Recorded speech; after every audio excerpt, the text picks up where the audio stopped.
In the race for U.S. Senate, voters in Maine face no shortage of options on the ballot this year. A Democrat, a Republican, and two independents. One of those independents, incumbent Senator Angus King, you may know.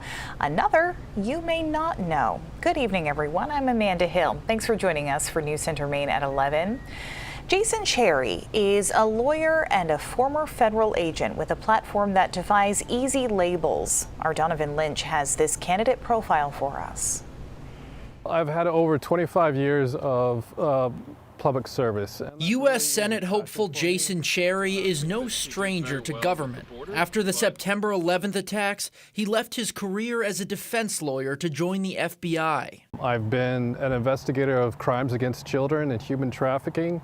So I'm very interested in a balanced way that law and order can be taken and rehabilitation as well. This background informs many of the independent Cherry's strongest views, including his desire to secure the southern border and slap sanctions on China over the country's role in supplying the chemicals that make the deadly opioid fentanyl. This is drugs, poisons being sold to the rest of the world, which they need to take responsibility for. In November, Cherry faces perhaps his toughest challenge yet: deny Angus King a third term in the Senate.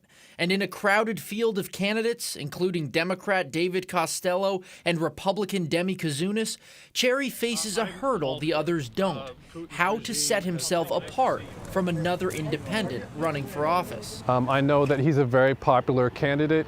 And I know that some of my propositions cross with him. On one of King's most precious causes, supporting Ukraine's war effort against Russia, the two see eye to eye. Putin's regime has taken a country and a people that were heading on a path to democracy and derailed it completely. But on another issue, abortion, the candidates differ in approach. While King supports codifying the right to an abortion in federal law, Cherry believes the government should set a benchmark for when a woman can terminate a pregnancy, though he hasn't specified a number of weeks or months.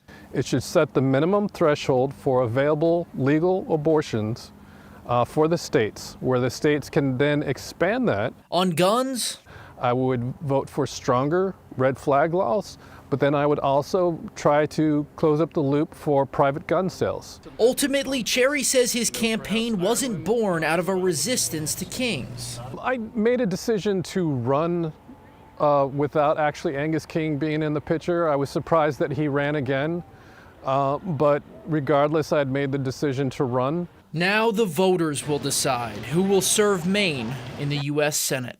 Donovan Lynch, News Center, Maine.